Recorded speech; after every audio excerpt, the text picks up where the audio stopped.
The Dutch countryside in autumn has a particular quality of light, watery, diffused through endless banks of low-hanging clouds, as if the whole world exists behind a thin veil of muslin.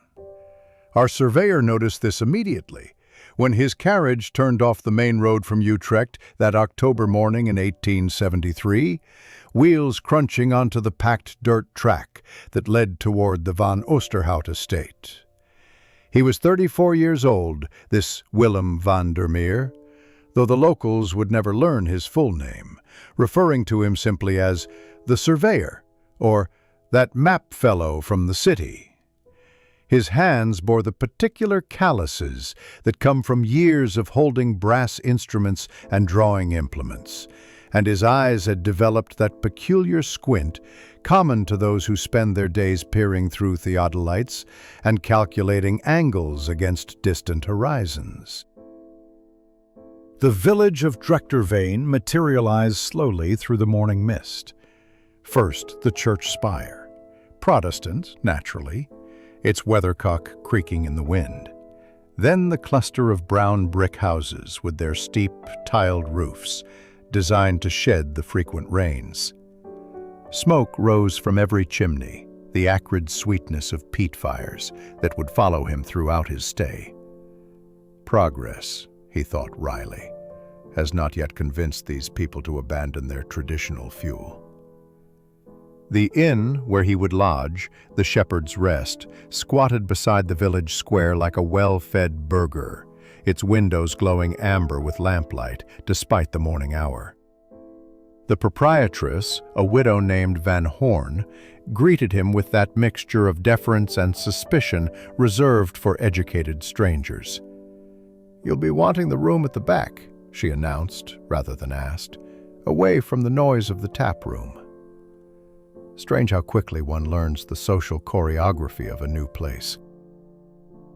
Within an hour, Willem had gathered that Baron van Oosterhout lived 3 kilometers north in the manor house, that the harvest had been poor this year, and that the Baron's decision to sell his northern parcels had set the whole district buzzing with speculation and worry.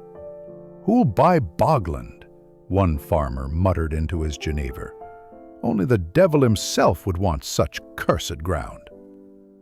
The word cursed seemed to hang in the air like the mist itself. Willem unpacked his instruments carefully. The theodolite in its worn leather case, his collection of compasses, the precious chronometer wrapped in oilcloth. Each tool was an old friend, more reliable than most humans he'd known. His fingers traced the brass fittings with unconscious familiarity, while his mind began cataloging what he'd need to survey: boundaries, elevations, water tables, soil conditions. The Baron's letter had been specific about requiring detailed maps for potential buyers, particularly regarding drainage possibilities. That afternoon, he presented himself at the manor. The contrast was immediate and deliberate. Marble, where the village had wood. Crystal, where they had pottery. Silence, where they had constant chatter. Baron Frederick van Oosterhout received him in a study lined with leather-bound books that, Willem suspected, hadn't been opened in decades. The Baron was 58, gray-whiskered, with the careful politeness of old Protestant nobility. "The northern section, approximately 200 hectares," he explained, unrolling an ancient map dated 1821, "has been in my family since my grandfather's time, but the agricultural depression—" He let the sentence die, both men understanding the economic pressures without needing elaboration. Willem studied the old map with professional interest. The cartographer had been skilled, but working with limited tools. The bog areas were marked with decorative little sketches of reeds and waterfowl, rather than precise boundaries. "I'll need 3 weeks," Willem estimated. "Perhaps 4 if the weather turns." "Take what time you need. My overseer, Becker, will assist with local knowledge." The Baron paused, then added with studied casualness, "The villagers have their superstitions about the marshlands. Best not to encourage such nonsense." Walking back through the village at dusk, Willem noticed how the locals crossed themselves when his equipment caught the dying light. An old woman selling roasted chestnuts blessed herself twice when she saw his surveying chains. "The spirits don't like to be measured," she whispered to her companion, loud enough for him to hear. That evening in the taproom, Willem sat with his pipe and notebook, sketching rough calculations while listening to the flow of conversation around him. The dialect was thick but comprehensible, full of old words that had probably been spoken here since before the Spanish came. The talk centered on practical matters: the price of butter, the new railway line being built toward Groningen, whose son was courting whose daughter. But underneath, like a minor key in a familiar song, ran a current of unease about the boglands. "My grandfather knew a man who went into the bog at night," Old Class was saying, his 72 years giving him authority in such matters. "Came back white-haired and speechless. Never did say what he saw." Willem smiled slightly into his gin. In his experience, every rural district had its haunted corners, its places where rational thought yielded to older fears. The surveyor's task was to map the physical world, not the landscape of superstition. Yet as he climbed the narrow stairs to his room that night, listening to the wind rattling the windows and the distant sound that might have been thunder or might have been something else entirely, he found himself wondering what exactly he would find in those northern bogs. The 4th of October dawned gray and damp, perfect weather for beginning the real work. Willem breakfasted on dark bread and cheese, his instruments already laid out on the table like a surgeon's tools, each one cleaned and calibrated the night before. The proprietress watched him adjust his compass with something approaching awe. "You can truly measure the whole world with those things?" she asked. He wanted to tell her that measuring was the easy part. Understanding what the measurements meant, that was where the difficulty lay. Jan Becker met him at the edge of the estate, a man of 45 years with the solid build of someone who'd worked land all his life. His handshake was firm, but his eyes didn't quite meet Willem's, sliding away toward the horizon where the boglands began. "The Baron says you're to have whatever assistance you need," Becker said, his tone suggesting this wasn't entirely his preference. "Though I should warn you, the ground out there, it's treacherous. A man needs to know where to step." They rode out in Becker's cart, the surveying equipment wrapped in canvas against the moisture. The cultivated fields gave way gradually to rougher ground, first pasture, then scrubland, finally the true bog beginning, where the morning mist seemed to rise from the earth itself. Willem noticed the exact point where Becker's posture changed, shoulders tensing as if entering enemy territory. "We'll start here," Willem decided, choosing a relatively firm hillock that would serve as his primary reference point. As he set up the theodolite, adjusting its brass legs on the uneven ground, he heard it for the first time, a low, mournful sound that seemed to come from everywhere and nowhere at once. It was musical in a way, like the lowest note of a church organ held indefinitely, vibrating through the very soil. Becker crossed himself quickly. "The bog spirits," he muttered. "They don't like strangers." Willem paused in his adjustments, listening carefully. His trained ear caught what superstition might miss. The sound had a rhythm to it, rising and falling with Was it the wind? He made a mental note and continued his work, though he noticed Becker had stepped back several paces, leaving him alone at the instrument. The morning's surveying revealed immediate discrepancies. According to the 1821 map, a small stream should run through this section, but Willem found only a depression in the ground, long dry.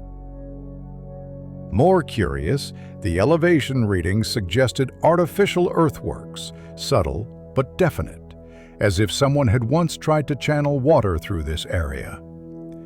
"Was there drainage work done here?" he asked Becker. "Before my time," the overseer replied quickly. "The French, perhaps, when they occupied. They had strange ideas about land improvement." By noon, Willem had covered perhaps 3 hectares, his notebook filling with measurements and observations. The humming sound came and went, sometimes loud enough to make Becker visibly uncomfortable, other times fading to nothing. Each time it rose, Willem tried to triangulate its source, but the bog played tricks with sound, echoing and distorting until direction became meaningless.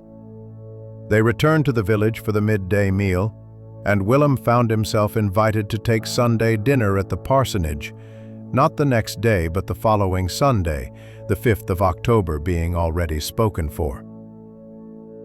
The invitation came through Becker, who seemed pleased to have something normal to discuss. "The Dominie likes educated company," he explained. "His daughter keeps house for him since his wife passed. She was the school teacher before she married. Now she's returned to it." That afternoon, working alone while Becker attended to other duties, Willem discovered something extraordinary.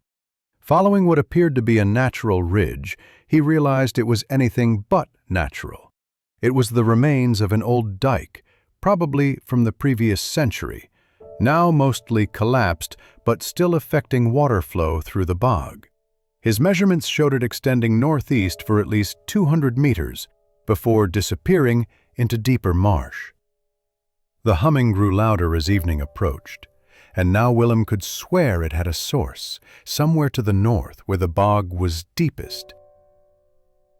He worked until the light failed, making careful notes about peculiar depressions that appeared too regular to be natural, about patches where the vegetation differed, suggesting different soil conditions beneath.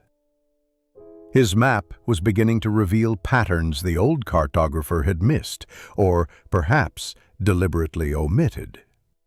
That evening in the tap room, he mentioned the old dike casually, curious about reactions. Old Class nodded sagely. "Aye, the French tried to drain it all, make farmland. But the bog wouldn't have it. Swallowed their work whole, it did, and 3 work crews besides." He leaned closer, his voice dropping. "They say you can still hear the French engineers calling for help on misty nights, trapped forever in their failed tunnels." Willem kept his expression neutral, but his mind was racing. Tunnels? Drainage tunnels would explain the earthworks, possibly even the sound. Wind through old pipes could create exactly that kind of resonance. He bought another round for the old men, encouraging their stories, filing away each detail that might prove factual beneath the embellishment. Later, transcribing his measurements by candlelight, Willem found himself drawn repeatedly to one particular anomaly. The bog should be lowest at its center, but his readings suggested a slight rise there, as if something substantial lay beneath the peat and water. He sketched possible explanations: natural limestone formation, accumulated centuries of vegetation, or perhaps... A knock at his door interrupted. The proprietress stood there with extra blankets. "The nights are growing cold," she said, but her eyes were concerned. "You were out there a long time today. You heard it, didn't you? The crying of the bog?" "I heard something," Willem admitted carefully. "Wind, most likely, or water moving underground." She shook her head. "My husband thought that too, God rest him. Went out one night to prove it was nothing supernatural. Found him the next morning, dead of fright, his hair gone white." She paused. "Though, between us, I always suspected his heart was weak. Still, you be careful, mynheer. Some mysteries are better left unmeasured." Rain swept across the boglands on the 6th of October, turning paths to mud and making precise measurement nearly impossible.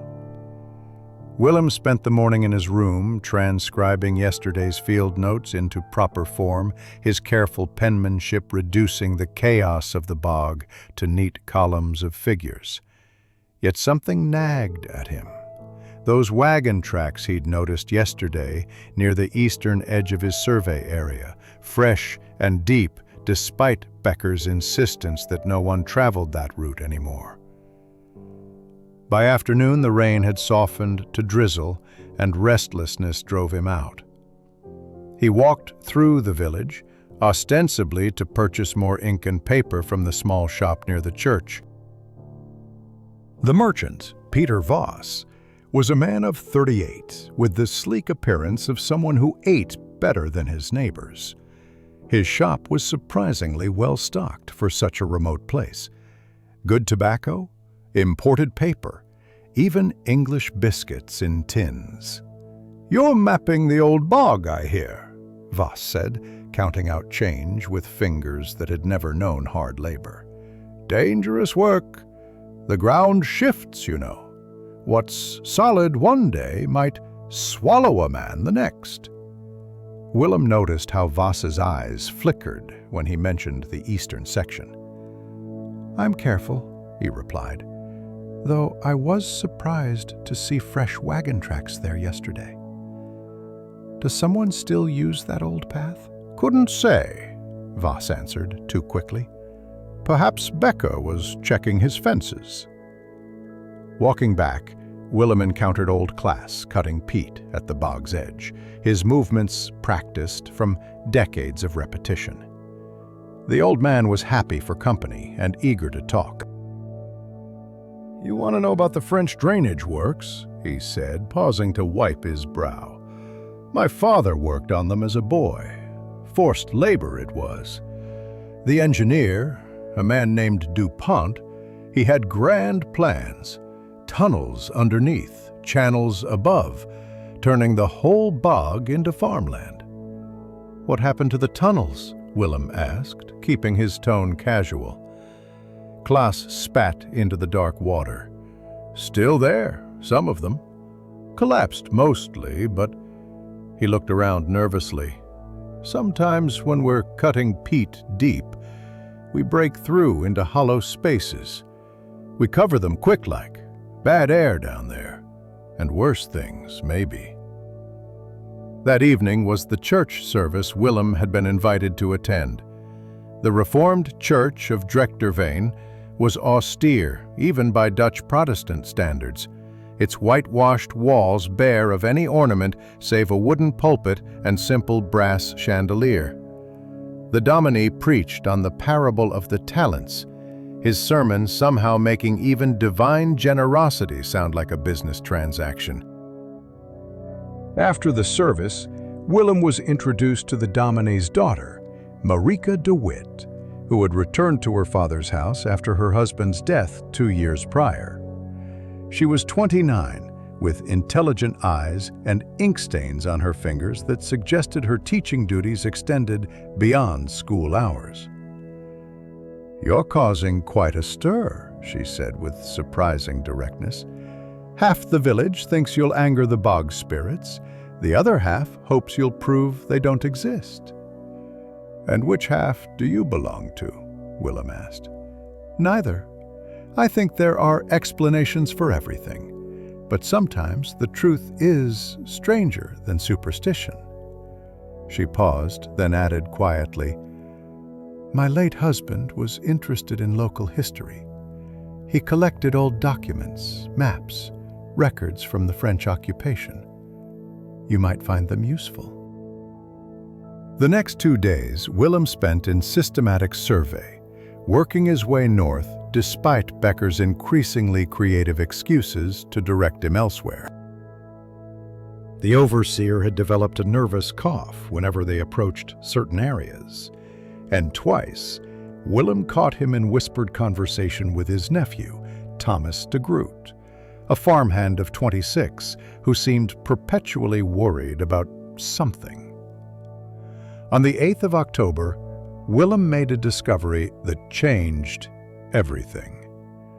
Following a line of unusual vegetation, rushes that grew taller and greener than their neighbors, he realized they marked the course of an underground water flow.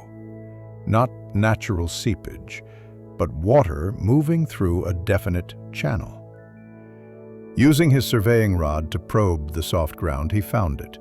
Stone, barely a meter down, flat and worked, unmistakably artificial. The humming was louder here, and now he could feel it as well as hear it, a vibration that traveled up through his boots. He worked quickly, mapping the stone's extent, finding what appeared to be the top of an arched structure running east to west. A tunnel, just as Klaas had suggested, but intact, not collapsed. "You shouldn't be here." The voice startled him. Thomas de Groot stood at the bog's edge, his young face twisted with anxiety. "Uncle Jan said to tell you the Baron needs you back at the manor." "Does he now?" Willem studied the young man, noting the mud on his boots that suggested he'd been here recently, perhaps last night. "Tell Becker I'll return when I finish this section." Thomas shifted uncomfortably. "Please, Mynheer, some things are better left buried. People depend on secrets staying secret." Before Willem could respond, the young man turned and practically ran back toward solid ground. Willem watched him go, then looked back at his discovery. The tunnel was real, the humming was real, and clearly someone knew about both. The question was, what were they so desperate to hide? That evening, Willem accepted Marika's invitation to examine her late husband's papers. Her small house beside the school was neat but worn, speaking of genteel poverty. The papers were fascinating. French military maps showing planned drainage works, receipts for materials never fully accounted for, and most intriguingly, a letter from Engineer Dupont to his superior, mentioning unexpected difficulties with the local population and strategic modifications to the original plan. "My husband believed the French built something more than just drainage tunnels," Marika said, bringing him tea. "He thought they used them to move supplies, perhaps even troops hidden from Dutch patriots who controlled the countryside." Willem studied her face in the lamplight, seeing intelligence there, and something else, a loneliness that matched his own. "Your husband was a perceptive man," he said carefully. "These tunnels, if they still exist, would be quite valuable to certain people. Smugglers, for instance." She met his gaze steadily. "And dangerous to others. The poor of this village, perhaps, who might have no other way to survive than through irregular trade." They sat in silence for a moment, understanding passing between them. Finally, Willem asked, "The humming in the bog, your husband must have had a theory about that too?" Marika smiled slightly. "He did. He said it was the French engineer's revenge, that Dupont designed the tunnels to sing eternally, reminding the Dutch of their occupation. Romantic nonsense, of course, but she shrugged. My husband appreciated a good story as much as good history. Sometimes, he said, they were the same thing. The morning of October 9th brought unseasonable warmth, one of those false summer days that autumn sometimes offers as consolation for what's to come. Willem set out early, deliberately avoiding Becker by taking a circuitous route to the bog. His equipment bag was lighter today, just essential measuring tools and, significantly, a small lantern and matches wrapped in oilcloth. The stone structure he'd found yesterday demanded proper investigation. Working methodically, he cleared away peat and vegetation, revealing more of the tunnel's crown. The masonry was excellent, better than he'd expected from a work project using forced labor. The stones were fitted without mortar, yet remained watertight after 50 years. French engineering at its finest. Or perhaps Dutch craftsmanship reluctantly given. The humming grew stronger as he worked, and now he could identify its source with certainty. Air moving through the tunnel created the sound, but only when the wind came from the northwest, forcing itself through some opening he hadn't yet found. The pitch changed with wind speed, sometimes dropping so low it was felt rather than heard, other times rising to an almost human moan. "My grandfather helped build that." The voice made Willem's heart skip. Old Klaas stood there, having approached, silent as a ghost despite his age. Forced to, anyway. The French officer, Dupont. He was clever. Made the locals do the work. Said it would benefit everyone when the bog was drained. Willem straightened, brushing peat from his hands. But it was never used for drainage? Klaas laughed, a dry sound like wind through reeds. Oh, it drained things well enough. French gold from their treasury, Dutch goods to French ships. Then after Waterloo, when the French left, he shrugged, the tunnels remained, empty for years, or so people said. And now? The old man's expression grew careful. Now is now, and then was then. A wise man doesn't ask too many questions about how his neighbors survive hard times. He paused, studying Willem with rheumy eyes. You're not a customs officer, are you? Just a surveyor? Just a surveyor, Willem confirmed. Good, because customs officers who come here sometimes have accidents. The bog is dangerous, after all. The threat was delivered so mildly it took a moment to register. There's an entrance, you know, to the tunnels. Would you like to see it? Willem's pulse quickened, but he kept his voice steady. If it's not too much trouble. Klaas led him through paths invisible to outsiders, stepping from tussock to hidden stone with surprising agility. They arrived at what appeared to be an impenetrable wall of brambles and marshy growth, but Klaas pulled aside a carefully maintained curtain of vegetation, revealing an opening barely large enough for a man to enter upright. The stones around it were the same excellent work as the tunnel crown. Dupont built 3 entrances, Klaas explained. This one, another near the old canal, and a third that collapsed decades ago, or so we tell people. He produced a candle stub from his pocket, lit it with practiced ease. Coming? The tunnel was a marvel, despite 50 years of neglect, or perhaps because of careful maintenance. It remained largely intact, the ceiling curved in a perfect arch, high enough that Willem barely had to duck. The floor was stone, worn smooth by passage, and the sound. Here inside, the humming became a symphony of resonances, the tunnel acting like a giant organ pipe. The French stored weapons here during the occupation, Klaas explained, his voice echoing strangely. After they left, locals used it for storing peat in dry seasons. Then about 15 years ago, someone realized it connected to the old canal system. They walked perhaps 100 meters before reaching a wider chamber where several tunnels met.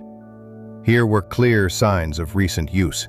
Fresh lamp oil stains on the walls, scratches from crates being moved, even a forgotten clay pipe. The humming was loudest here, almost unbearable when it peaked. DuPont was an artist, Class said, having to raise his voice. He designed the tunnels to make this sound, to scare away the curious. Said it was the voice of the bog itself, warning intruders. Worked too well. Even the smugglers don't like staying long. Willem's mind raced with calculations. The tunnel system was extensive, probably connecting multiple points across the bog, perfect for moving contraband from the canal to collection points near the village. No wonder Becker was nervous about his survey work. Suddenly, Class grabbed his arm. "Someone's coming." The old man doused his candle instantly. In the darkness, Willem heard it too. Footsteps, multiple sets, approaching from the canal direction. Voices carried through the resonant space, though the words were distorted. "This way," Class whispered, pulling Willem into a side passage barely wide enough for one person. They pressed against the cold stone as lights appeared in the main tunnel. 3 men, maybe 4, moving quickly and carrying heavy loads. Willem caught a glimpse of faces in the lamplight. Thomas de Groot was one, his young features tense with worry. Another looked like one of Voss's shop assistants. The men passed without noticing them, heading toward the village entrance. Willem and Class waited in darkness until the footsteps faded completely. "That's why I brought you here," Class finally whispered. "So you'd understand. It's not evil spirits or French ghosts, just desperate people trying to feed their families." They emerged from the tunnel to find the sun already declining toward evening. Becker was waiting at the bog's edge, his face thunderous. "Where have you been?" he demanded.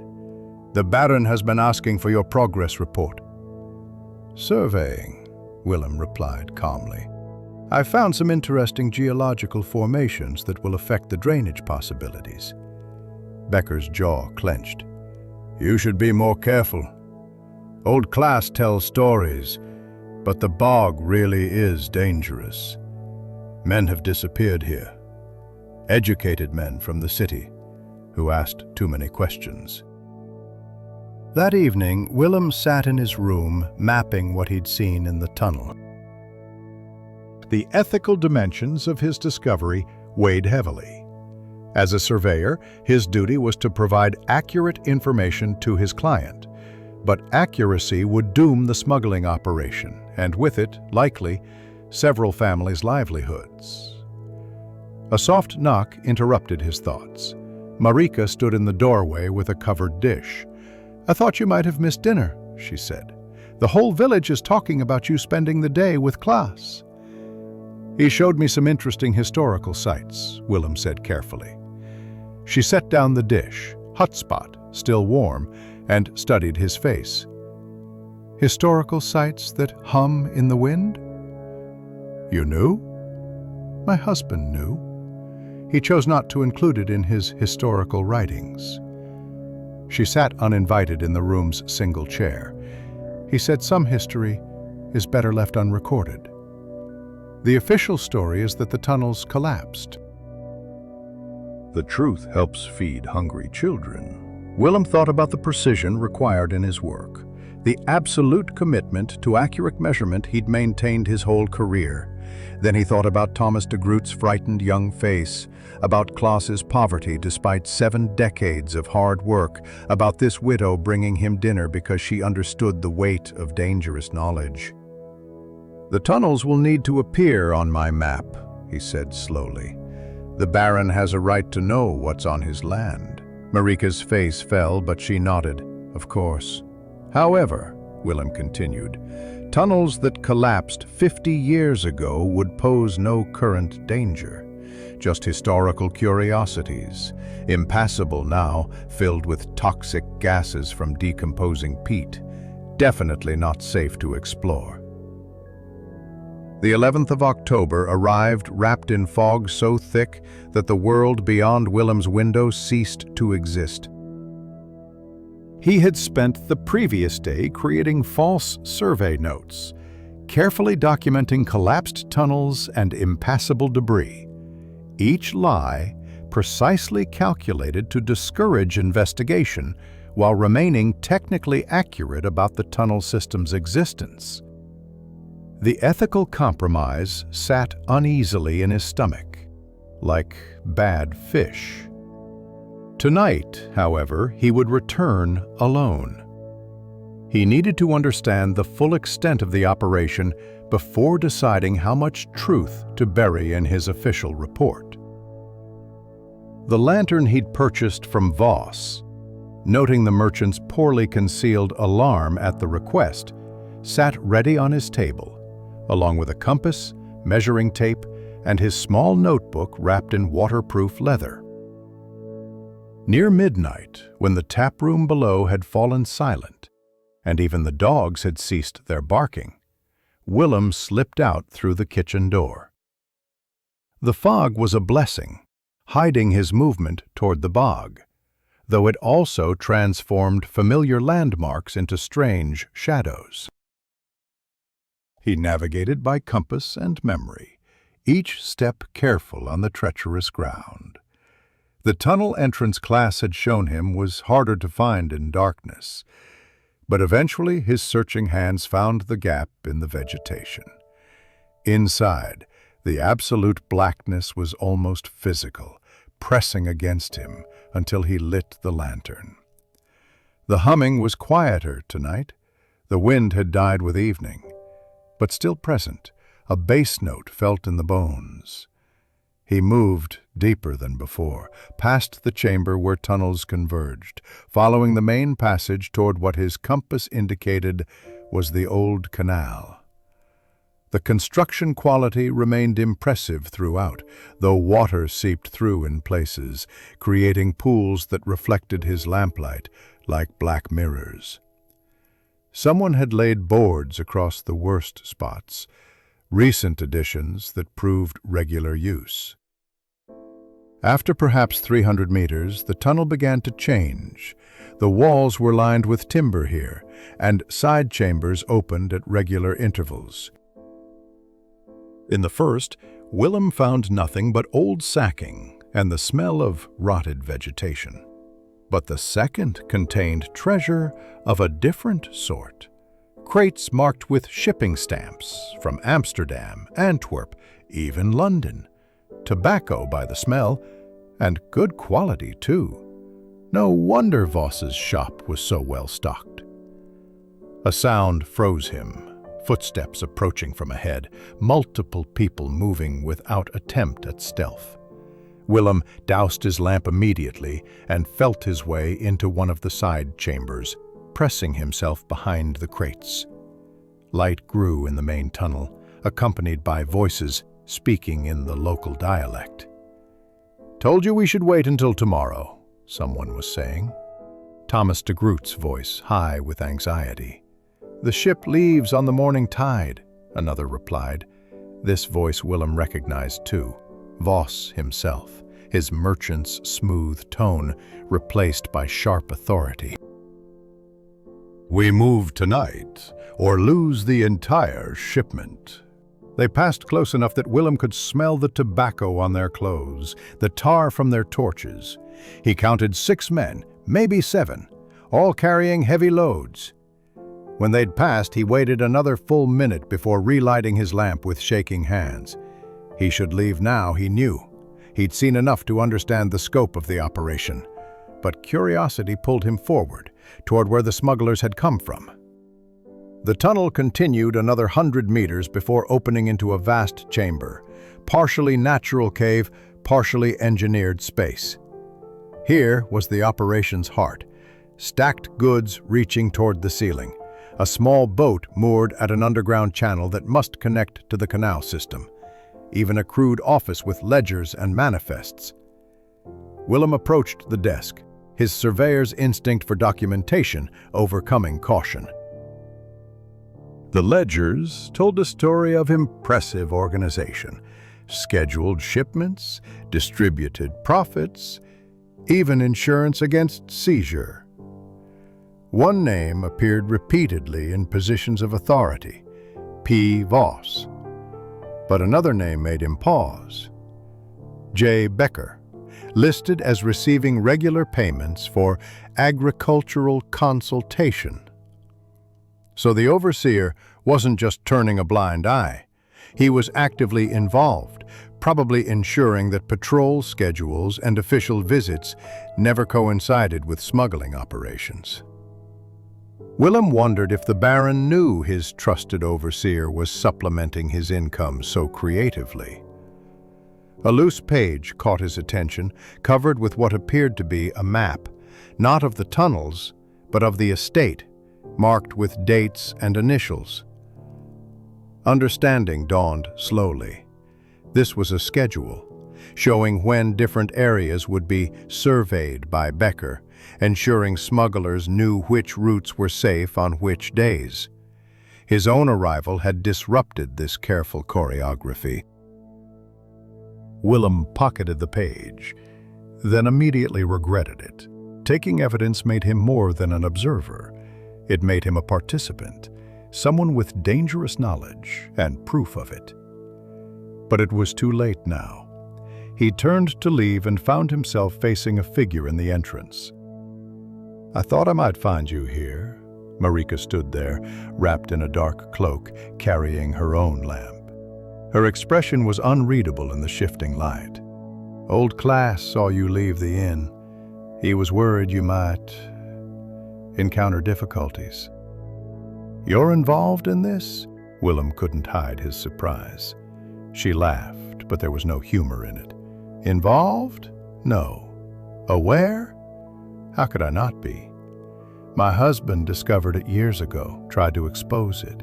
That's what killed him, not typhoid, as we told everyone.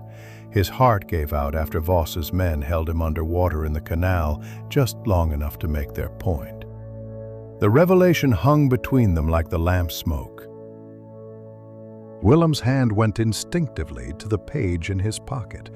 "Why didn't you—" "What? Report it? To whom?" "Becker coordinates with the constables. The mayor gets his share. Even the dominie knows, though he claims ignorance." She stepped closer, and he could see tears on her cheeks. "They let me live because I'm useful. I teach their children, keep their secrets. And because they know I have nowhere else to go." "You could leave," Willem said quietly. "Start over elsewhere." "With what money? And go where? Every village has its secrets, its compromises." She wiped her face with her sleeve, a gesture so vulnerable it made his chest tight. "Besides, someone needs to remember the truth, even if it can never be spoken." They stood in silence for a moment, two people carrying different burdens of knowledge. Finally, Marika said, "They'll be back soon for another load. We should go." They left together, navigating the tunnel in shared silence. At the entrance, Marika turned toward the village, while Willem hesitated. "The page you took," she said without looking back. "Burn it. Knowing is one thing, proving is another. The first might be forgiven. The second never will be." Back in his room, Willem sat staring at the stolen schedule by candlelight. The smart choice was clear. Destroy it, complete his sanitized survey, leave Drechterveen with his fee and his life intact. But the surveyor in him rebelled against destroying documentation, against willfully corrupting the historical record. He thought about precision, about truth, about the weight of accuracy he'd carried his whole career. Then he thought about Marika's tears, about Thomas de Groot's frightened face, about children who would eat because their fathers moved contraband through French tunnels. The page in his hand represented multiple truths, none of them complete, all of them dangerous. Willem spent the morning of October 14th creating maps that told selective truths. His official survey showed the tunnel system as a historical curiosity, clearly marked as collapsed drainage works, circa 1823, with careful notations about unstable ground and toxic gases. Meanwhile, he created a second private map, complete and accurate, showing every passage he'd discovered. This one he sealed in oilcloth and hid beneath a loose floorboard, insurance against an uncertain future. The work required all his skill to make the lies convincing. Each false measurement had to align with observable surface features. Each invented collapse had to correspond with actual depressions in the bog. Strange how his expertise in truth-telling made him such an accomplished liar. Becker arrived at midday, ostensibly to check on his progress. The overseer's relief was visible when he saw the official map. "Collapsed tunnels," he read aloud. "Dangerous to investigate." "Yes, that matches what we've always known." His eyes met Willem's briefly, a moment of understanding passing between them. "I'll need another week to complete the eastern sections," Willem said carefully. "The area near the old canal particularly needs attention." Becker's face tightened, almost imperceptibly.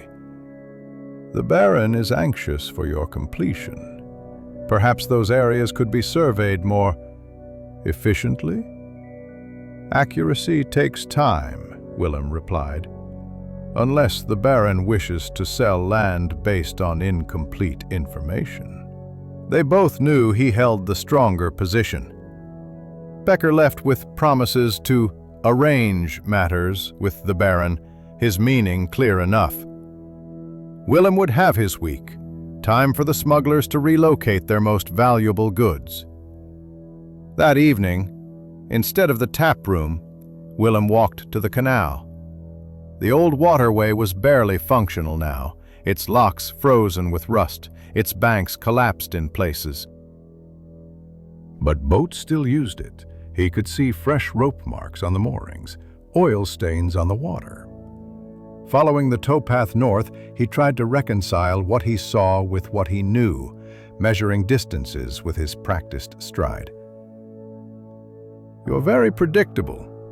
Peter Voss emerged from behind a maintenance shed, no longer playing the prosperous merchant. Here was the real man, harder, more dangerous, someone who'd carved success from a dying village through will and criminal enterprise. Every evening, the same time, walking and measuring. A man of habits. Willem's hand went to his pocket where he'd placed a small knife that morning. Voss noticed and laughed. "Please, if I wanted you dead, would I announce myself? We're businessmen, you and I. We understand negotiation." "What do you want?" "Clarity. Your map shows collapsed tunnels. Is that your final assessment?" "The tunnels I found are definitely collapsed," Willem said, choosing his words like a lawyer. "Filled with debris." "Dangerous to enter." Voss studied him for a long moment. "You know, Marika's husband said something similar at first. Then he developed conscience troubles. Started talking about truth and justice and other luxuries poor people can't afford." He pulled out a pipe, taking his time lighting it. His drowning was unfortunate but necessary. Hearts do give out when deprived of air. The casual admission of murder chilled Willem more than any threat. "I'm just a surveyor," he said. "I measure land, not morality." "Good, because morality is expensive here. Do you know what happens without our trade? The young men leave for the cities, the old starve, the village dies. The Baron sells his land to developers who'll build factories, bring in foreign workers. In 10 years, nothing Dutch will remain except the name. And you get rich preventing this cultural tragedy? Willem couldn't keep the sarcasm out. Voss shrugged. I take my percentage. But look at my books someday. Really, look. See how much goes to widows' pensions, to keeping the school open, to maintaining the church roof. I'm not a charity, but I'm not a monster either. A boat appeared in the distance, moving slowly up the canal. Voss checked his pocket watch. Early. They must have had good winds. He turned back to Willem. Your work here matters more than you know. The Baron trusts your maps. If they show worthless bogland riddled with collapsed tunnels, he'll sell cheap to locals who can afford it. If they show drainable land with intact infrastructure, developers would pay fortunes, Willem finished, and destroy everything to claim it. Voss knocked his pipe against the shed wall. So I ask again, your final assessment? Before Willem could answer, shouts erupted from the direction of the boat. Lights appeared on both banks, lanterns, torches, many of them. Voss cursed fluently. Customs raid, someone informed. He grabbed Willem's arm. You're walking with me. Two merchants discussing grain prices, nothing more. They walked quickly, but not hurriedly, toward the village as chaos erupted behind them. The boat was trying to turn, men jumping into the water, others running along the banks. Customs officers shouted orders that echoed across the water. Voss maintained steady conversation about wheat yields, his voice calm despite the disaster unfolding.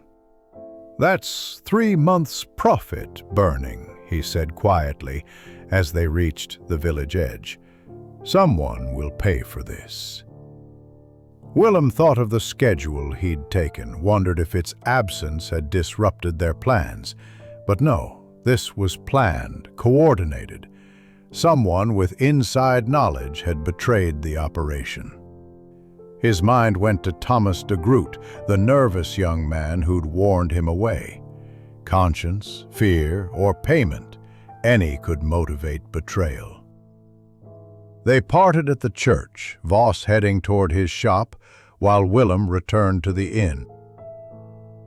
The tap room was full of excited voices, news of the raid spreading like floodwater, but underneath the excitement, Willem sensed fear. If the smuggling operation collapsed, so would the village economy. In his room, he found a note slipped under the door. Meet me at the school. Important. M. Marika was waiting in the darkened classroom, her face drawn with worry. It was Thomas, she said immediately. He confessed to the authorities in Assen, seeking amnesty. They promised him protection, a new life in Amsterdam. How do you know? His mother came to me, hysterical. She's terrified what Voss will do when he finds out. She grabbed Willem's hands, her fingers cold. You have to help. You're outside this, neutral. Voss might listen to you. Willem thought about Voss's casual admission of murder, about the economics of desperation that drove all of this. What could I possibly say to stop him? Tell him the truth. That killing Thomas will only bring more investigation. That it's better to let him run, discredited as a coward. That the operation can survive one raid if they're smart about it. She squeezed his hands harder. Please. Thomas is just a frightened boy who wanted out. He doesn't deserve to die for that. Outside, Willem could hear commotion in the streets, voices calling to each other, doors slamming. The village was responding to crisis like a disturbed ant colony, everyone moving but no one sure where. He thought about his careful maps, his documented lies, his compromised truth. Now he was being asked to compromise further, to actively intervene in the machinery of crime and punishment he'd tried to observe from outside. Where is Thomas now? Hidden at the old mill. His uncle doesn't know yet. He's dealing with the raid, but when he finds out... She didn't need to finish. Willem extracted his hands from hers, his mind calculating angles and distances, just like surveying, but with human lives as the measurements. "I'll try," he said finally, "but not for Thomas, for you and for the village. Sometimes the greater good requires protecting the guilty."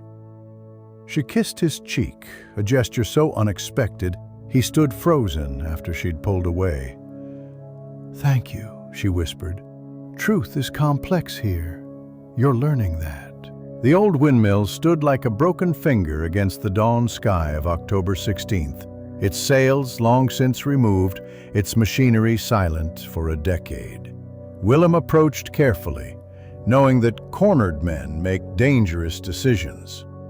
He'd spent the previous night persuading Voss to be pragmatic rather than vengeful, using every argument Marika had suggested, plus several of his own invention. The merchant had listened with dead eyes, giving no indication of his intentions. Thomas de Groot huddled in the mill's upper room, a traveling bag at his feet, his young face aged by terror. When he saw Willem, he grabbed a pitchfork from the wall. "Stay back!" "I know Voss sent you." "Voss doesn't know I'm here," Willem said calmly, remaining in the doorway. "Your aunt asked me to come. You need to leave now before your uncle discovers where you are." "He already knows." Jan Becker's voice came from behind Willem, who turned to find the overseer climbing the narrow stairs, his face a mask of controlled fury. "My own nephew, my sister's son. Do you know what you've done?" Thomas's grip on the pitchfork tightened. "I couldn't do it anymore, Uncle. The fear, the lies. When that surveyor started finding things, I knew it would all come out eventually. So you decided to destroy us all first." Becker moved past Willem, who noticed the overseer kept his hands visible, empty. 20 families depend on this trade. 20 families you've condemned. The customs officers promises, Becker spat. They promised you gold too, didn't they? And safe passage to Amsterdam? Boy, you'll be dead within a week there, throat cut in some alley. "You think Voss only has friends here?" Willem stepped between them. "Enough. Thomas made his choice. Now we all have to live with the consequences." He turned to the young man. "There's a cart waiting at the bottom of the mill. The driver will take you to Groningen, where you can catch a ship to England." Marika arranged it. "The school teacher?" Becker laughed bitterly. "Of course. She always was too soft." Thomas lowered the pitchfork slowly. "I never meant for anyone to get hurt. I just wanted out." "Wanting out isn't betrayal," Willem said, keeping his voice level. "But the way you chose was. Go now, while you can. Don't write, don't return, don't exist anymore for this place." The young man grabbed his bag and pushed past them, clattering down the stairs. Becker made no move to stop him, just stood at the window watching his nephew disappear into the morning mist. "Voss will want blood," he said quietly. "Voss wants profit," Willem countered. "A dead informant brings investigation. A disappeared one brings doubt about his testimony. Which serves his interests better?" Becker turned to study him. "You've learned our ways quickly, Surveyor. Perhaps too quickly." His hand moved to his belt, where Willem now noticed a knife handle. "What prevents me from saying you killed Thomas while trying to stop his escape? A stranger interfering in local justice?" Willem's mouth went dry, but he forced himself to remain still. "The truth would. Marika knows I'm here. Old Klaas saw me leave. Your own conscience, perhaps, though I doubt that troubles you much." "Conscience," Becker said the word like it tasted sour. "You know what my conscience tells me? That I've kept this village alive for 15 years through careful planning and calculated risks. That one scared boy has undone all of that." He pulled out the knife, examined its blade in the pale light. "But you're right. Killing you solves nothing." He sheathed the knife and walked past Willem to the stairs. "Your map better show exactly what we discussed. Collapsed tunnels, worthless land. Give us that, at least." Alone in the mill, Willem found his legs shaking. He'd gambled on rational self-interest overcoming emotional response, and won. Barely. Through the window he could see the village awakening, smoke rising from chimneys, people beginning their day despite last night's catastrophe. Life continued, even when its foundations cracked. Walking back, he encountered Voss near the church, the merchant looking exhausted but composed. "The boy?" Voss asked. "Gone. To England, presumably." "Good. The English deserve him."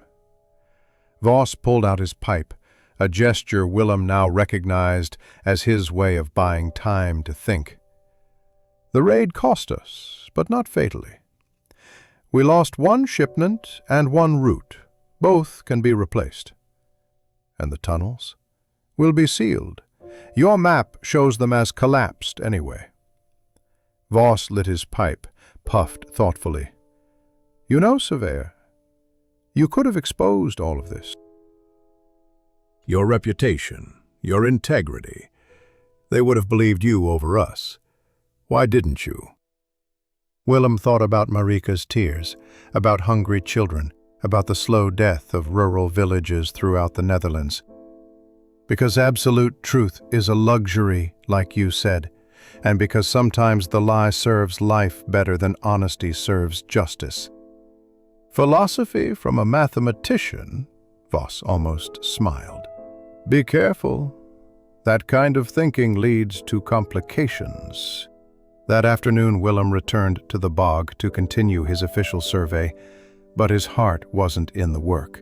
Every measurement felt false now, every notation a small betrayal of his professional standards, yet he continued, methodically documenting a fiction that would become official truth once his seal marked the final map.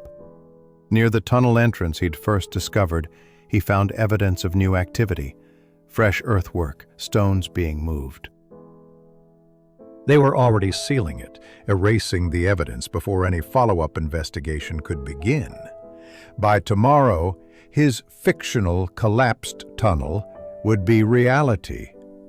Old Klaas was overseeing the work, directing younger men with practiced efficiency. He nodded to Willem. "Making your lies true, Surveyor. Easier that way for everyone." "The humming will stop," Willem observed, "once the tunnels are sealed." "Aye, the bog will be silent again." "Maybe that's better, though I'll miss it, strange to say. Lived with that sound all my life." Klaas paused in his supervision. "You did well with the boy. Letting him run was wise." "Was it? He betrayed all of you. He was scared. Fear makes people do terrible things, but killing him would have made us terrible too." The old man spat into the bog. "This way we're just criminals, not monsters." As evening approached, Willem made his way to Marika's house. She answered his knock immediately, as if she'd been waiting. "Thank you," she said simply, pulling him inside. "Thomas's mother came by. She's heartbroken, but grateful he's alive. Becker might have killed him, almost killed me, but he didn't. That's what matters." She had prepared tea, the domestic gesture oddly comforting after the day's tensions. "You're almost finished with your survey?" "A few more days, then I'll file my report and leave." Leave. She said it quietly, like testing the word. Back to Utrecht? Wherever the next job takes me. Surveyors don't settle. No, she agreed. They measure and move on, leaving maps behind, but taking memories. She met his eyes. What memories will you take from Drekter Vane? Willem thought about the question while the tea cooled between them. What would he remember? The precision of French engineering, the desperation of Dutch poverty, the complexity of moral choices? Or would it be simpler things? The sound of wind in the tunnels, the taste of peat smoke, the way lamplight caught in Marika's hair. I'll remember that truth has shapes beyond what can be measured, he said finally. That sometimes the surveyor's art lies not in what we document, but in what we choose to overlook. The morning of October 18th brought unexpected visitors to Drekter Vane. Willem watched from his window as a carriage bearing government insignia rolled into the village square, disgorging two men in the dark coats of civil servants. The raid's aftermath had drawn official attention, despite everyone's hopes otherwise. Baron von Oosterhout summoned Willem within the hour. The manor's great hall had been transformed into something resembling a courtroom, with the government men seated behind a mahogany table spread with documents. The Baron stood to one side, his expression carefully neutral, while Becker waited near the door, tension radiating from his shoulders. Mynheer Vandermeer, the senior official began, consulting his papers. Your survey of the northern parcels has become unexpectedly relevant. We understand you've discovered old tunnel systems in the bog? Willem had prepared for this moment, his lies rehearsed until they felt like truth. I've found evidence of French-era drainage works, yes. All collapsed, unfortunately. The engineering was ambitious, but ultimately unsuccessful. Yet smugglers were using tunnels here just 4 days ago, the younger official interrupted. The captured boat crew confessed as much. Perhaps they used natural caves, Willem suggested calmly. The bog has many hollows and depressions that might seem like tunnels to desperate men moving in darkness. My measurements show only collapsed stoneworks, dangerous to enter and impossible to navigate. He produced his official map, the one showing exactly what needed to be shown. The officials studied it with the intense focus of men looking for lies but not knowing enough about cartography to find them. Willem's notations were technically perfect, his scale precise, his measurements accurate, for a version of reality that no longer existed. You would swear to this? The senior official asked. I would stake my professional reputation on it, Willem replied, which was true in its way. He was staking everything on this fabrication. The officials exchanged glances. Baron, you're satisfied with this survey? Von Oosterhout nodded slowly. Mynheer Vandermeer comes highly recommended. If he says the tunnels are collapsed, then collapsed they must be. After more questions, mostly about the bog's drainage potential and the land's value, the officials dismissed them. Walking back through the village, Becker fell into step beside Willem. You lie well for an honest man, the overseer observed. I tell selective truths, Willem corrected. The tunnels are collapsed now, aren't they? As of this morning, yes. Tons of earth and stone, exactly where your map indicates. Becker paused at the inn's entrance. The Baron knows, you realize. Not the details, but enough. He's choosing not to see, just as you're choosing not to document. That afternoon, Willem visited Marika at the school. Classes were ending, children streaming out into the weak autumn sunshine. She looked tired, older somehow than just days ago, the weight of recent events showing in her eyes. "The officials came to me too," she said once they were alone in the empty classroom, asking about my husband's death, whether he'd ever mentioned tunnels or smuggling. "What did you tell them?" "That he was a romantic who loved local folklore, that he collected stories about bog spirits and French ghosts, but never found anything substantial." She began cleaning the blackboard with mechanical precision. They seemed satisfied. Official truth is so much simpler than real truth. Willem watched her work, noting the tremor in her hands. "You're afraid, aren't you? We're all complicit now. You, me, the entire village. The smuggling will continue, just through different channels. The powerful will keep profiting from the desperate, and we'll all pretend not to notice." Is that worse than the alternative? The village dying? Families starving? She turned to face him, chalk dust on her fingers. "I don't know anymore. My husband believed in absolute truth. Look where it got him. You believe in practical truth. Look where it's gotten you." Where has it gotten me? Here, with me. Both of us carrying secrets we can't share with anyone else. She moved closer, close enough that he could smell the lavender soap she used. "You're leaving soon." "My work is nearly finished." "Your official work, yet." "But what about," she gestured vaguely at the space between them, the unspoken connection that had grown through shared danger and mutual understanding. Before Willem could respond, Voss appeared in the doorway. The merchant's timing was too convenient to be coincidental. "Surveyor, a word?" Outside, Voss walked him toward the canal, now heavily patrolled by customs officers who nodded respectfully to the prosperous merchant. The irony wasn't lost on Willem. "The official's visit changes things," Voss began. "We need to be completely clean for a while. No operations, no movements, nothing they can investigate." He paused at the canal's edge, watching a barge loaded with legitimate cargo pass slowly. "Your work here is done. It would be best if you left tomorrow.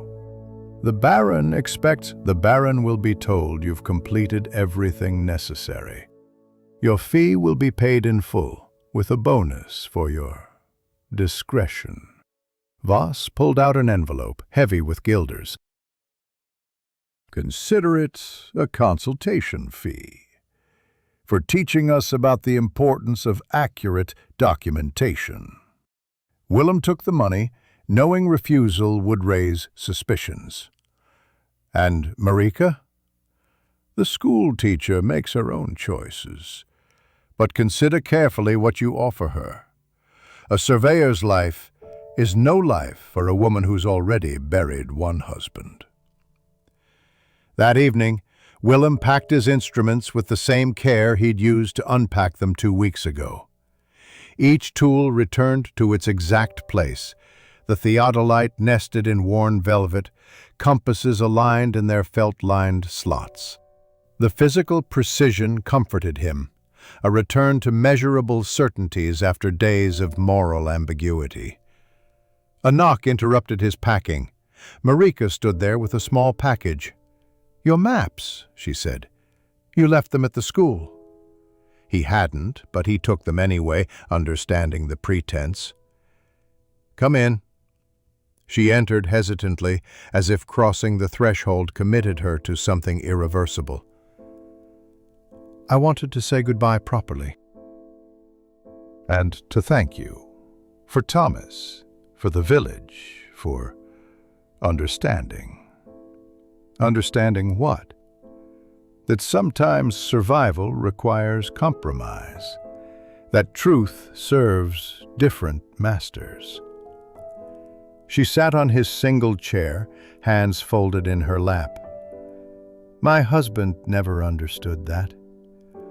He saw the world in straight lines like your surveys. But you've learned that human geography doesn't follow mathematical rules. Willem continued packing, using the activity to avoid her eyes. I've learned that my measurements change what they measure, that the observer affects the observed. It's disturbing for someone trained in objective truth. But liberating too, she suggested, knowing you have the power to shape reality, not just record it. He considered this, folding his field notes into neat bundles. Some contained truth, others fiction, and he was no longer certain which category mattered more. Power and responsibility are the same thing viewed from different angles, he said finally. Speaking of angles, Marika said, producing a folded paper from her pocket, I found this in my husband's collection. A French engineer's journal describing how he designed the tunnels to produce that humming sound. He called it the voice of progress, meant to remind future generations of French ingenuity. Willem read the faded French carefully. DuPont had indeed been an artist, calculating wind speeds and tunnel dimensions to create specific pitches. The humming had been intentional, a kind of acoustic signature that would outlast political changes. But now it's silenced, Marika observed. Progress buried under practical necessity. Everything gets buried eventually, Willem replied. The question is whether we choose what to preserve and what to let go, or whether time chooses for us. She stood, moving toward the door, then stopped. If circumstances were different, but they're not. Willem's voice was gentle. You belong here, teaching these children, keeping this village's memory. I belong nowhere, measuring spaces between places. That's terribly lonely. It's professionally necessary. He paused, then added more honestly, but yes, terribly lonely. October 20th dawned crisp and clear, the kind of autumn day that makes the Dutch countryside look like a master's painting. Willem stood in the Baron's study for what would be the final time, his completed maps spread across the mahogany desk. Von Oosterhout examined them with the careful attention of a man who understood that documents shape reality more than reality shapes documents. Excellent work, the Baron said finally, his finger tracing the bog boundaries. These collapsed tunnels, they substantially reduce the land's value, I assume? For industrial development, yes, Willem replied carefully. But for traditional uses, peat cutting, limited grazing, the value remains consistent with current assessments. The Baron's slight smile suggested he understood perfectly. Then I suppose I'll have to accept local offers rather than seeking outside developers. Disappointing, but perhaps best for maintaining the character of the estate. They both knew this was theater, performed for whoever might later examine these documents. The Baron produced a leather purse, Willem's official fee, counting out the guilders with deliberate precision. Your reputation preceded you, Mynheer Vandermeer. I'm pleased to say you've lived up to it, though perhaps not in the way I initially expected. Walking back through the village, Willem noticed subtle changes. The customs officers had departed that morning. Their investigation concluded with nothing substantial found. Shops were opening again, normal life resuming its rhythm. At Voss's establishment, the merchant was arranging imported goods in his window. Completely legal imports, Willem was certain, at least for now. Surveyor, Voss called out. A final word. They walked to the church, its bells ringing the noon hour. The tunnels are sealed, Voss said quietly. Your map is now completely accurate. Collapsed French drainage works, historically interesting but practically useless. And your business? We'll adapt. We always knew the tunnels were temporary. There are other routes, other methods. The demand remains, and where there's demand, he shrugged eloquently. But that's no longer your concern. No, Willem agreed. My concern is completing my report for the provincial registry, which will say exactly what needs to be said. Nothing more, nothing less. Voss studied him for a long moment. You know, in another life, you'd have made an excellent smuggler. You understand the importance of selective truth. In another life, perhaps. But in this one, I'm just a surveyor who occasionally fails to see everything he measures. That afternoon brought an unexpected summons from old class. Willem found him at the bog's edge, standing where the tunnel entrance had been. Fresh earth and carefully placed stones had erased any trace of the opening.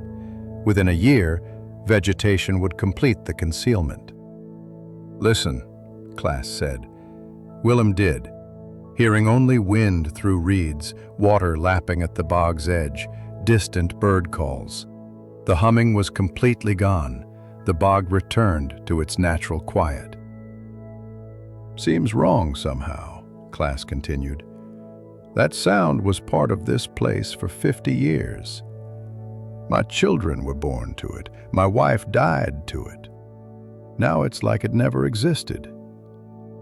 Except in memory. Memory. Class spacked into the water. Memory's just another kind of lie we tell ourselves. But at least it's our lie, not someone else's. He pulled out a small object wrapped in oilcloth, a piece of carved stone, clearly from the tunnel construction. Found this when we were sealing things up. French work, see the fleur-de-lis? Thought you might want it. A surveyor should have some physical proof of what he's measured, even if his maps say otherwise. Willem accepted the stone, its weight surprising in his palm. Why give this to me? Because you understood something important here, that preserving the living matters more than preserving the truth. My grandfather helped build those tunnels under French guns. My father used them to hide from Spanish taxmen. I used them to feed my family. Now they're gone, but the village remains. That's the only measurement that matters. As evening approached, Willem made one last visit to Marika. She was grating papers in her kitchen, lamplight turning her hair copper. She wasn't surprised to see him.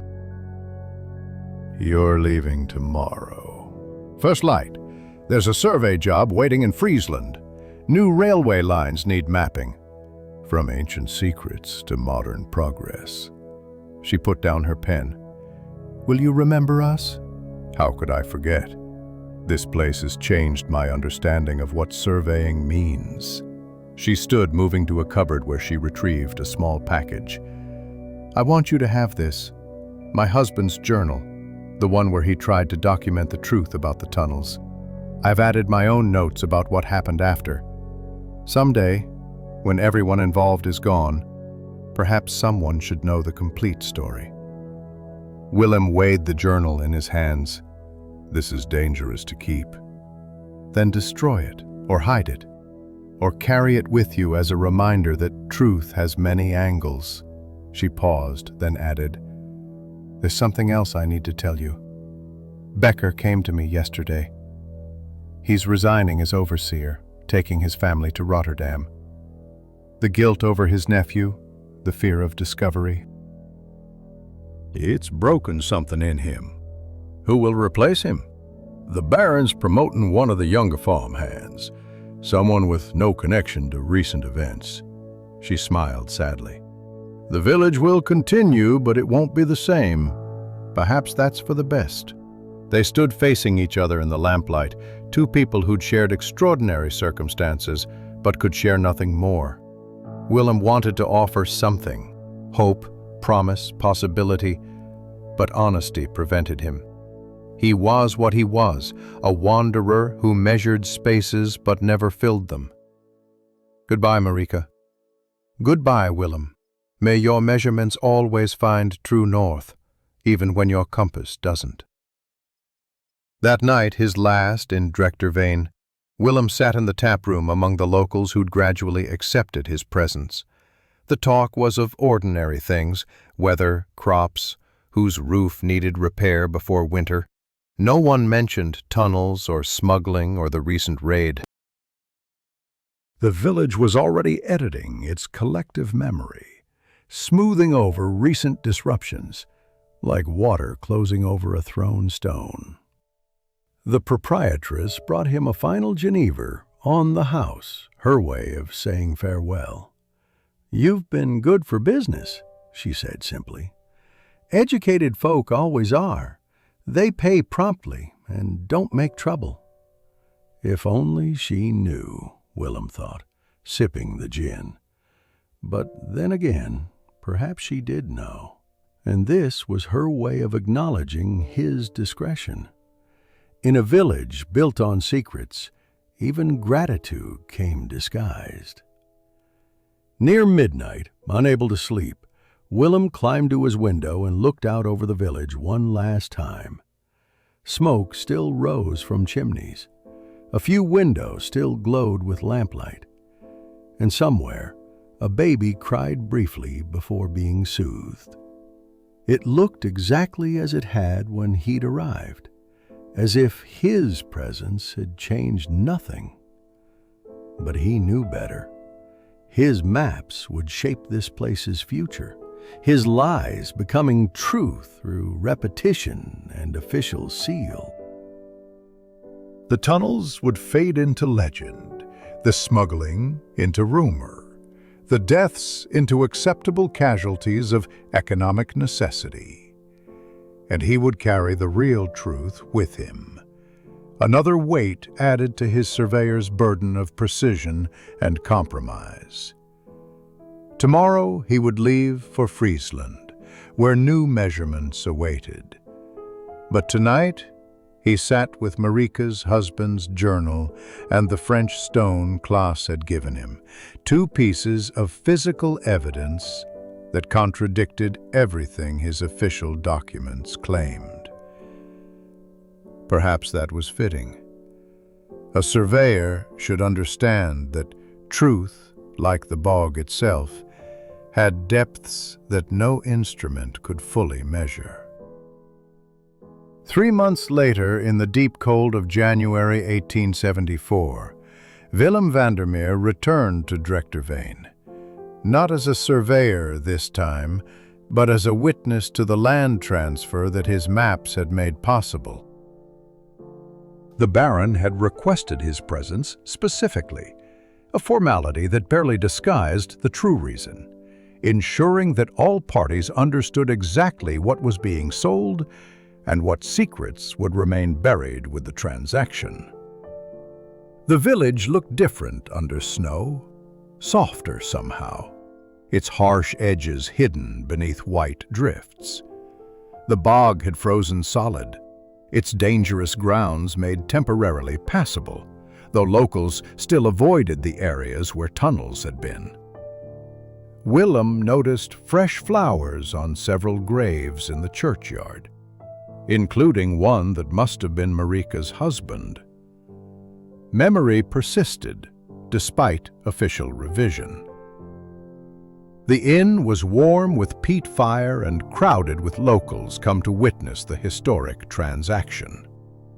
The proprietress greeted Willem like an old friend, installing him in the same back room as before. "Things have changed since autumn," she confided. "Better in some ways, harder in others. But we manage." The land sale took place in the church, the only building large enough to hold all interested parties. Willem watched from the side as local farmers, Pooling resources through a cooperative Voss had mysteriously helped finance, purchased the northern parcels at a price that would have insulted outside developers, but satisfied the Baron's immediate needs. His maps were consulted repeatedly, his fictional collapsed tunnels accepted as gospel truth. Marika was there, seated with the other teachers and village officials. She'd changed, too, her mourning clothes replaced with practical brown wool, her manner more confident. When their eyes met across the crowded church, she nodded once, a greeting and farewell combined. She wore a thin gold ring on her right hand that hadn't been there before, and Willem understood without asking that she'd found her own way forward. After the formalities, the Baron requested a private word. They walked through his manor's portrait gallery, past generations of Van Oosterhouts who'd owned this land since before the Spanish came. "Your maps," the Baron said finally, "were masterfully crafted. They told exactly the story that needed telling." "I mapped what I observed, Your Excellency." "Indeed. And you observed with remarkable discretion." The Baron paused before a portrait of his grandfather. "Did you know he was the one who originally leased that land to the French? He believed in progress, in rational improvement. The tunnels were his idea as much as theirs." Willem hadn't known, but it explained much. Engineering often outlives its engineer's intentions. As do lies, Mynheer Vandermeer, as do lies. The Baron turned to face him directly. "I've recommended your services to several colleagues, men who need accurate surveys that understand context as well as coordinates. I trust that won't be a problem." It was both opportunity and warning. Willem understood he'd entered a different level of his profession, where technical skill mattered less than knowing what should and shouldn't be measured. "I appreciate your confidence, Your Excellency." That evening, the village celebrated the land purchase with subdued festivity. Local ownership meant survival, even if everyone understood the complex compromises that had made it possible. Willem sat in the taproom's corner, watching the villagers toast their collective future, while carefully not discussing their individual pasts.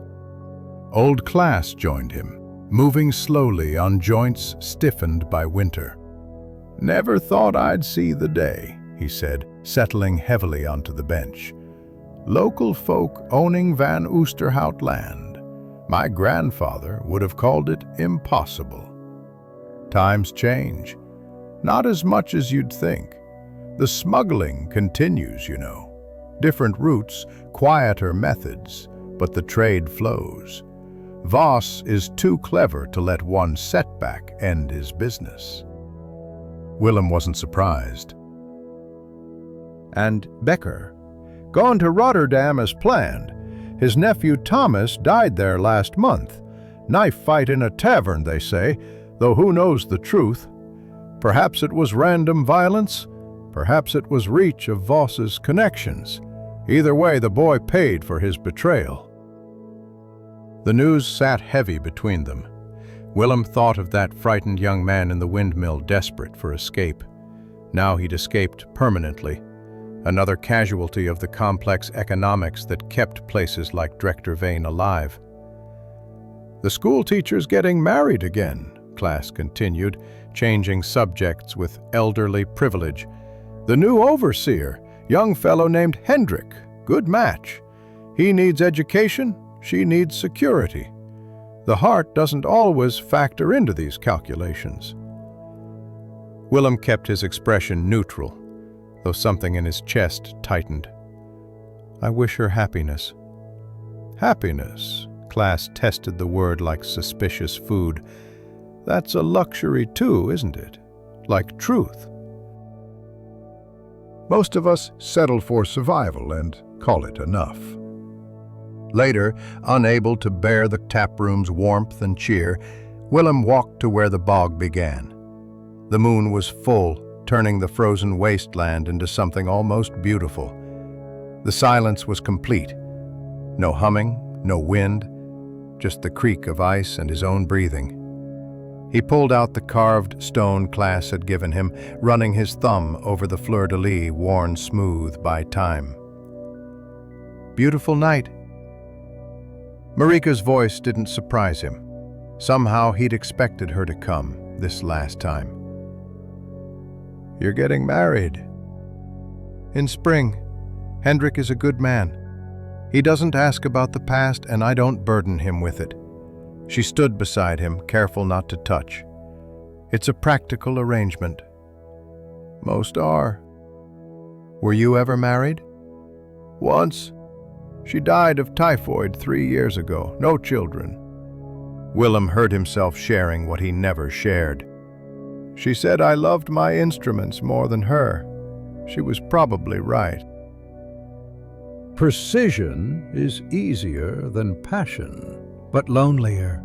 Yes. They stood in comfortable silence, two people who'd learned that some connections transcend circumstances, even when circumstances prevent connection. Finally, Marika said, "The tunnels are completely gone now. Hendrik says there's no trace of them, even knowing where to look. Your map has become more real than reality." "Maps always do. They create the world they claim to describe." "Is that what you'll do in other places? Create convenient realities?" Willem considered the question, weighing truth against necessity. "I'll measure what needs measuring and overlook what needs overlooking. It's a more complex geometry than I learned in university, but perhaps more honest about human nature." My first husband would have hated that answer. He believed in absolute truth. "And you?" She smiled, sad but genuine. "I believe in morning classes and afternoon lessons."